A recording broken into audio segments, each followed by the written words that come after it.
अय्यूब की किताब में परमेश्वर अय्यूब के बारे में कुछ कहता है। वो शैतान को बोलता है, क्या तूने मेरे दास अय्यूब पर ध्यान दिया है? वो सीधा है, वो खरा है, वो बुराई से दूर रहता है, वो मेरा भय मानता है। आप जानते हैं अय्यूब कितना अमीर था? ऊंट बहुत महंगे होते हैं, कैमल्स बहुत ज्यादा कॉस्टली होते हैं। 6000 ऊंट थे। आज की डेट में 6000 मर्सिडीज बेंज थी उसके पास। लेकिन परमेश्वर उसकी संपत्ति को पॉइंट नहीं करता है, परमेश्वर उसके चरित्र को दिखाता है।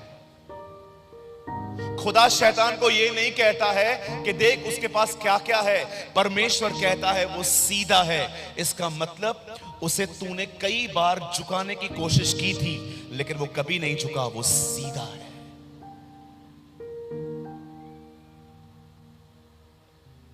आज मैं एक सवाल आपसे पूछ के आज का संदेश शुरू करना चाहता हूं। जरा सोचिए, आप एक विश्वासी हैं कि आप एक विश्वास योग्य व्यक्ति हैं? अगर आप सिर्फ एक विश्वासी हैं, मैं लिख के दे सकता हूं, जब प्रभु आएंगे आप नहीं जा पाएंगे, क्योंकि प्रभु यीशु मसीह उन लोगों को लेने नहीं आएगा जो सिर्फ विश्वासी हैं। प्रभु उन्हें लेने आएगा जो विश्वास योग्य हैं। यह मैं नहीं कहता हूं, यह कलाम पाक कहता है। अगर प्रभु कहता कि मैं सिर्फ विश्वासियों को लेने आ रहा हूं, फिर तो शराब पीने वाले मसीह लोग भी बोलते मैं भी विश्वास करता हूं, मुझे भी ले जाओ। फिर तो गाली निकालने वाले लोग भी कहते मैं भी विश्वास करता हूं, मुझे भी ले जाओ। मेरे भाइयों, मेरी बहनों, आज से बहुत साल पहले यीशु ने एक पेड़ देखा। उसे भूख लगी थी, वो उसमें फल ढूंढने के लिए गया, लेकिन उसे फल नहीं मिले और उसने उसे सलाह नहीं, बाइबल बताती है उसको सुखा दिया। हर वो व्यक्ति जो फल नहीं देगा, वचन कहता है एक दिन वो इसी तरह सूखेगा। अगर आप ये नहीं जानते हैं कि विश्वास योग्यता होती क्या है, तो एटलीस्ट आज समझ लीजिए। मेरा नाम भाई सूरज प्रेमानी है, मैं मुंबई से हूं। मुझे कोई दिलचस्पी नहीं है सिर्फ विश्वासी बने रहने में। मैं प्रभु के सामने विश्वास योग्य पाया जाना चाहता हूं। I just want to be a faithful person in the eyes of almighty God. क्या आपके अंदर ये डिजायर है? बोलिए, क्या आपके अंदर ये भूख और प्यास है? अगर नहीं है तो मैं आपको बताना चाहता हूं, कहां ना कहां कुछ गड़बड़ है।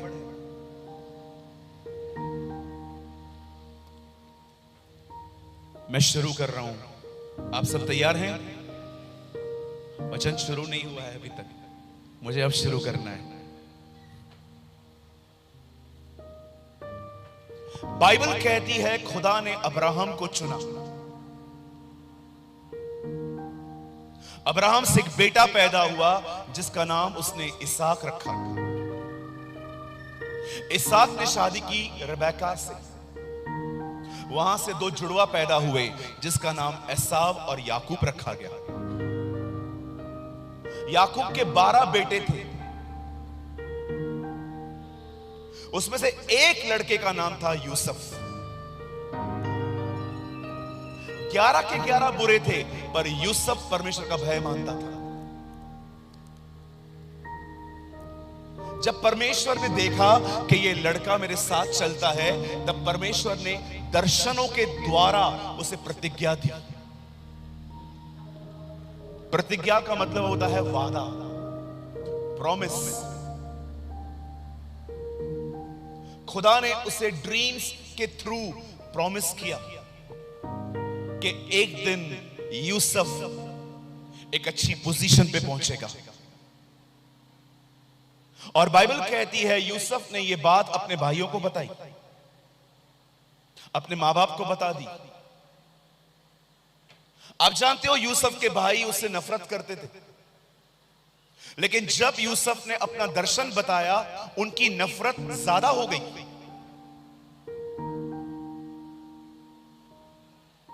उसके भाई उससे नफरत करते थे। मैं आपसे एक सवाल पूछना चाहता हूं, यहां देखिए, जो लोग आपसे नफरत करते हैं, जो आपको पसंद नहीं करते, आपके पीठ के पीछे कुछ ना कुछ बोलते रहते हैं, मैं आपसे पूछना चाहता हूं, क्या उनके प्रति आपका मन शुद्ध है?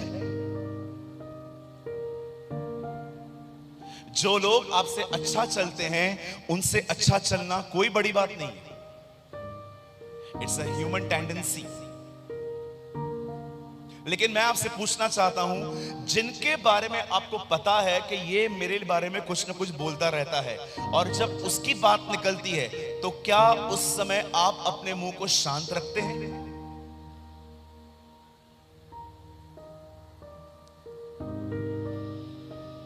हेलो,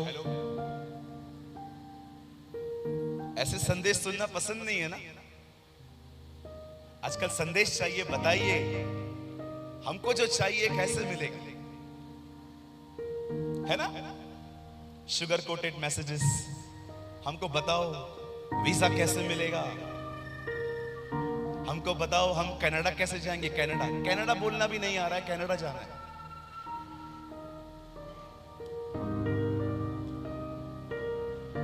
बाइबल कहती है अंत के दिनों में लोग अपना प्रचारक खुद ढूंढेंगे। हमारे चर्च में एक बहन आई, वो किसी लड़के से बहुत प्यार करती थी। मेरे पास आके बोला, भैया हाँ मेरे को ये लड़का बहुत पसंद है। मैंने कहा कौन है, प्रभु में है? नहीं प्रभु में नहीं है, लेकिन आएगा, वो तो बाद में देखेंगे, फिलहाल तो तुझे ले गया है। मैंने कहा बहन, वचन में लिखा है विश्वासी की शादी विश्वासी के साथ होनी चाहिए। नहीं भैया कोई बात नहीं, वो हो जाएगा, आप प्रार्थना करो बस। अब मैं प्रार्थना तो नहीं कर सकता हूं कि प्रभु आप उनको एक कर दो। मैंने प्रभु से प्रार्थना की, प्रभु मैं नहीं बोल रहा हूं कि तू इन्हें एक कर, लेकिन मैं चाहता हूं तू अपनी मर्जी पूरी कर। तभी से वो बहन मुझसे बात ही नहीं करती। एक दिन हमारे ही कलीसिया के एक और भाई के पास गई, सेम लड़के को लेकर, भैया मैं इसको चाहती हूं, प्रार्थना करो। और उसने प्रार्थना कर दी कि प्रभु उसको मिले, तभी से उससे ही प्रार्थना करवाती। बाइबल कहती है अंतिम दिनों में लोग अपना प्रचारक खुद ढूंढेंगे। आपको क्या लगता है आजकल लोगों को क्या चाहिए? पता है उन्हें क्या चाहिए? मैं घोड़े को गधा बोलने के लिए तैयार हूं, मैं गधे को घोड़ा बनने के लिए तैयार हूं, सिर्फ मेरा काम करवा दो। मुझे बताइए, आप प्रभु में इसीलिए आए हैं ताकि आपका काम हो जाए, प्रभु के लिए नहीं आए हैं। हाँ जी, आइए मैं आपसे कुछ सवाल पूछ रहा हूं, नो यस यस नो, कुछ बताइए। आप प्रभु में क्यों आए हैं? सिर्फ इसीलिए? चलो परमेश्वर महान है, वो तभी भी स्वीकार लेता है हमें जब हम अपने काम से आते हैं। लेकिन इतने पुराने हो जाने के बाद भी आज तक आप चमत्कारों के पीछे ही हैं।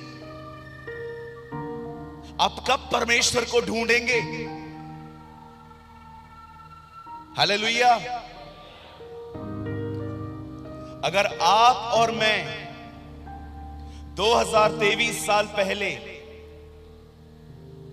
उस कब्र पे जाते जहां पर यीशु मसीह रखा गया था, और हम वहां पर जाके वहां देखते तो हम एक औरत से मिलते जिसका नाम था मरियम। वो वहां पर रो रही थी। अगर हम उससे पूछते ना, मरियम आप क्यों रो रहे हो, तो पता है वो आपको क्या कहती है? वो उसको ले गए, वो मुझे मिल नहीं रहा है। कौन? जीसस। जीसस तो मर गया। हाँ तो फिर क्या हुआ? अरे वो मर गया, अब वो तुझे मछली रोटी कुछ भी नहीं देगा, वो मर गया, अब तू उसे क्यों ढूंढ रही है? पता है वो आपको क्या बोलती? व्यापार तुम करो, मुझे सिर्फ खुदा चाहिए। वो आपके मुंह पे आपको कहती व्यापार तुम कर लो उसके साथ, मुझे व्यापार नहीं करना, मुझे मेरा परमेश्वर चाहिए। Stop business with God. परमेश्वर के साथ धंधा करना बंद करो। प्रभु दे तो खुदा है, न दे तो वो खुदा है। अरे घर जाके कहो प्रभु तू दे तो मेरा परमेश्वर, न दे तो भी तू मेरा परमेश्वर है।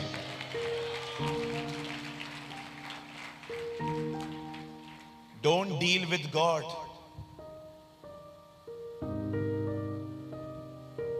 Don't deal with God. परमेश्वर सिर्फ और सिर्फ पाने की चीज नहीं है। मैं आपको एक अलग मसीहत से मिलाऊं जो बाइबल की मसीहत है। थोड़ा आपको हैरानी होगी, अरे ब्रदर ये तो कभी मैंने ध्यान ही नहीं दिया। जब पतरस यीशु से मिलता है, उसने अपना जाल छोड़ दिया। एक औरत हर दिन अपने बदन पे इत्र लगा के बाजार में खड़े होके जवानों को बुलाती थी व्यभिचार करने के लिए। जिस दिन वो यीशु से मिली, बाइबल बताती है उसने अपनी इत्र की बोतल तोड़ दी कि आज के बाद मैं ये काम नहीं करूंगी। उसने जाल छोड़ दिया, इसने इत्र की बोतल तोड़ दी। सामरी स्त्री यीशु से मिली, उसने घड़ा वहां छोड़ दिया। एक बच्चा यीशु से मिला, उसने 2 मछली 5 रोटी छोड़ दी। जक्कई उससे मिला, उसने अपना सब पैसा छोड़ दिया। आप क्यों आए हो प्रभु में? सिर्फ पाने के लिए? ये वो लोग थे जो देने आए थे। परमेश्वर सिर्फ पाने की वस्तु नहीं है। आपको पता है हम यहां पर क्यों आए हैं? हम अपनी जिंदगी उसे देने आए हैं। Give your life to God. परमेश्वर अम्ब्रेला नहीं है। गॉड इज नॉट अ छाता। बस धूप आई तो बारिश आई खोल दो, जब तकलीफ आई तो उसे पुकारो, सब ठीक है तो बंद करके रख दो। God is not a umbrella. परमेश्वर बस में लगी हुई आखिरी खिड़की नहीं है, इमरजेंसी एग्जिट की, कि प्रॉब्लम आए तो यहां से निकलो। वो आपके जिंदगी का परमेश्वर है। He's a God of your life. Superficial मत बनिए। आपको पता है सुपरफिशियल का मतलब क्या होता है? सुपरफिशियल का मतलब होता है वो लोग जो सिर्फ प्रॉब्लम में प्रभु को पुकारते हैं, वो पास्टर जो सिर्फ उसी दिन प्रार्थना करता है जिस दिन सभा होती है। इसे कहते हैं सुपरफिशियल लोग, जो सिर्फ अपनी जरूरत और अपने मूड के हिसाब से चलते हैं। मेरे भाइयों मेरी बहनों, याद रखिए आपको परमेश्वर की सबसे ज्यादा जरूरत तब नहीं है जब आप तकलीफ में हो। आपको सबसे ज्यादा परमेश्वर की जरूरत तब है जब सब कुछ ठीक है। क्योंकि जब सब ठीक रहता है तब ही व्यक्ति के गिरने के आसार होते हैं। कुछ लोग प्रभु को सिर्फ तब पुकारते हैं जब उनके पास प्रॉब्लम रहती है। कितने लोग हैं जो इस बात को जानते हैं, जब आपके पास कोई तकलीफ नहीं होती है वही समय होता है जब आप ठंडे पड़ जाते हो और गिर जाते हो। आपको पता है आपको सबसे ज्यादा प्रभु की जरूरत कब होती है? जब आपके इर्द गिर्द सब ठीक है। बाइबल कहती है दाऊद को परमेश्वर ने चारों तरफ से विश्राम दिया, और एक शाम उसका सेनापति आके कहता है आज फिलिस्तीनियों से लड़ना है। दाऊद कहता है तुम लोग जाओ, आज मैं घर में रहूंगा। उसी दिन वो अपने घर की छत पे गया, एक स्त्री को देखा और उसने व्यभिचार किया। पता है दाऊद कब गिरा? जब वो विश्राम में था।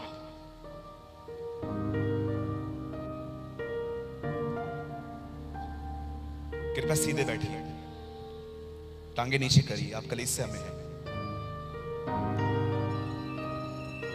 हालेलुया। कितने लोग मेरी बात समझ पा रहे हैं?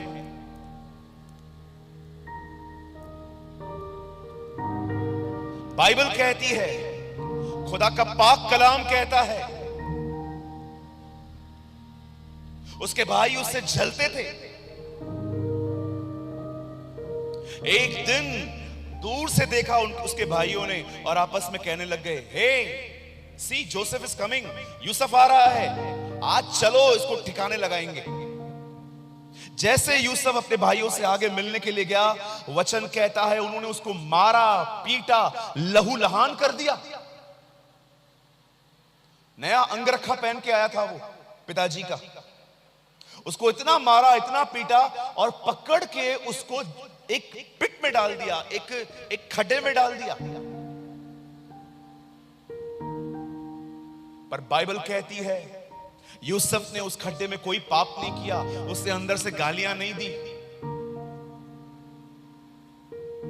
मेरे भाइयों, मेरी बहनों, सुनिए, नम्रता ये नहीं होती है कि हर एक को आप झुक झुक के बोलोगे प्रेज द लॉर्ड जी, जय मसीह दी, सारियां नु जय मसीह दी। ये आदर है, it's a honour, it's a respect. नम्रता उससे बहुत आगे होती है। पता है नम्रता क्या होती है? You want to know? आप जानना चाहते हैं? सबसे पहले तो जो लर्न किया है ना वो अनलर्न करो। पहले जानो नम्रता क्या नहीं होती। हम लोग अगर एक दूसरे से मिलते हैं तो कैसे बात करते हैं? बहन जय मसीह की, अंकल जी, पास्टर सैमुअल जी जय मसीह की। ये नम्रता नहीं है, ये आदर है। इसको नम्रता मत कहिए। यहूदा इस्करियोती प्रभु यीशु मसीह को चूम रहा था, लेकिन उसके मन में कुछ और था। बाइबल कहती है बहुत से हैं जो मुंह से आशीर्वाद तो देते हैं पर मन से कोसते हैं। ये नम्रता नहीं है। मैं ये आपको इसलिए बता रहा हूं ताकि आप धोखा ना खाओ।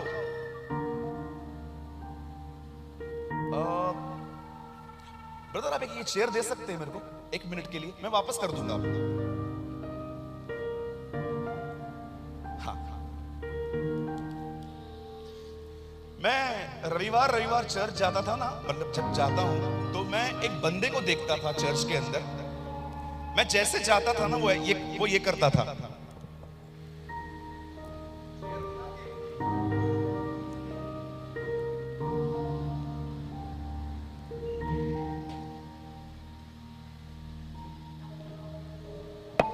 मैंने एक दिन उसको देखा, वाह ये तो बहुत मेहनती है।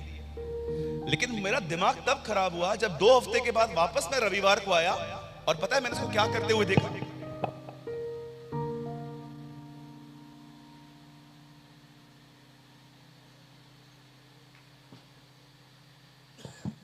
अच्छी बात है, 3 हफ्ते के बाद फिर से कलीसिया में आया। पता है मैंने उसको क्या करते हुए देखा?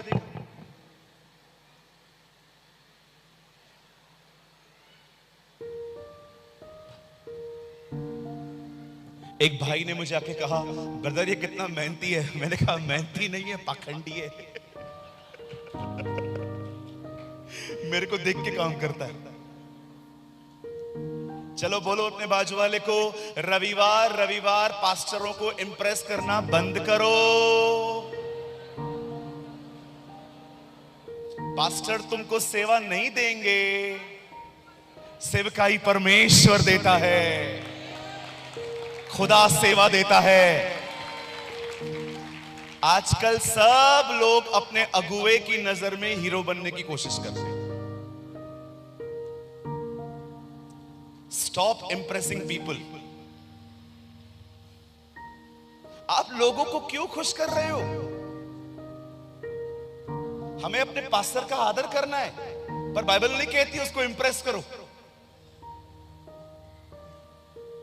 मुझे सेवा परमेश्वर ने दी, किसी पास्टर ने नहीं दी। मैं अपने पास्टरों की बहुत इज्जत करता हूं, बड़े आदरणीय हैं ये लोग हमारे लिए। मैं आज भी कहता हूं जहां मैं खड़ा हूं ना, मैं अपने बुजुर्गों के कंधों पे खड़ा हूं।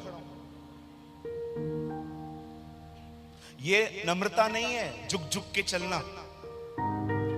और मैं आपको एक बात और बोलूं, आपको हंसी आएगी। कभी कभी तो ये एक्टिंग होती है। बोलो एक्टिंग। आपको पता है ना, विश्वासी लोग बहुत अच्छी एक्टिंग करते हैं। रविवार, अरे बाप रे,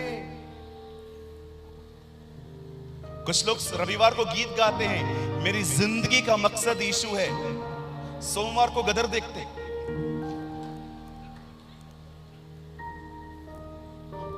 ये कैसी जिंदगी है भाई, पाखंडी जिंदगी है ये तो।